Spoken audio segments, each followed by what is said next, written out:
আসসালামু আলাইকুম। আজকে মুরগির মাংস একটু ভিন্নভাবে রান্না করব। তো রেসিপিটি আপনাদের সাথে শেয়ার করার জন্য চলে এসেছি। আশা করি আপনাদের অনেক বেশি ভালো লাগবে।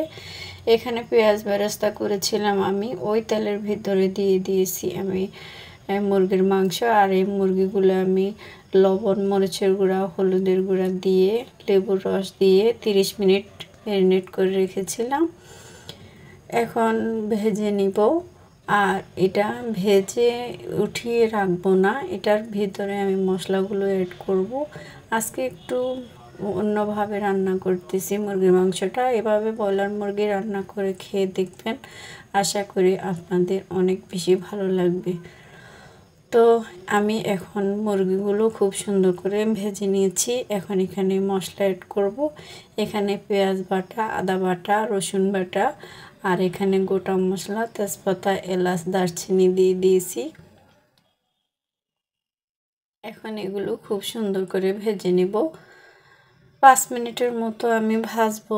খুব সুন্দর স্মেল বের হলে এখানে আমি দিয়ে দিব টক দই। আর এই টক দইটা আমার ফ্রিজে ফ্রোজেন করা ছিল, এটা ঘরে বানানো টক দই। এখন দিয়ে এগুলো একটু নেড়ে ছেড়ে নিব।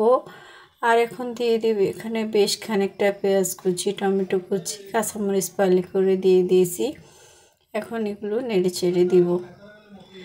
আর এখন এগুলো খুব সুন্দর করে নাড়াচাড়া হয়ে গেলে আমি এখানে গুঁড়া মশলাগুলো অ্যাড করব। আরও কিছুটা টমেটো দিয়ে দিলাম। গুঁড়া মশলা, গরম মশলা, জিরার গুঁড়া, হলুদের গুঁড়া, মরিচের গুঁড়া, লবণ পরিমাণ মতো দিয়ে তারপরে এখন একটু নেড়ে ছেড়ে দিব। এখানে ধনিয়া গুঁড়াও অ্যাড করছি। খুব সুন্দর করে নেড়ে ছেড়ে এটাকে এখন আমি ঢাকনা দিয়ে দিব। ঢাকনা দেওয়ার পরে মশলাটা কষিয়ে নিব খুব সুন্দর করে। মাঝে মাঝে ঢাকনাটা খুলে একটু নেড়ে ছেড়ে দিব।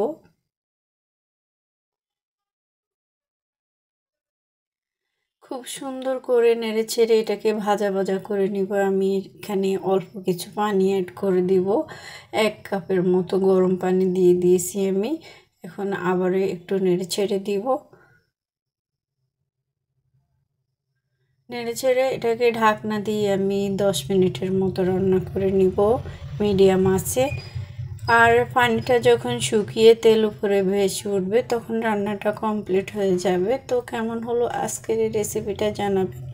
যদি আপনাদের একটু ভালো লাগে তাহলে শেয়ার করার অনুরোধ রইল। এতক্ষণ সময় ভিডিওটি দেখার জন্য সকলকে অসংখ্য ধন্যবাদ।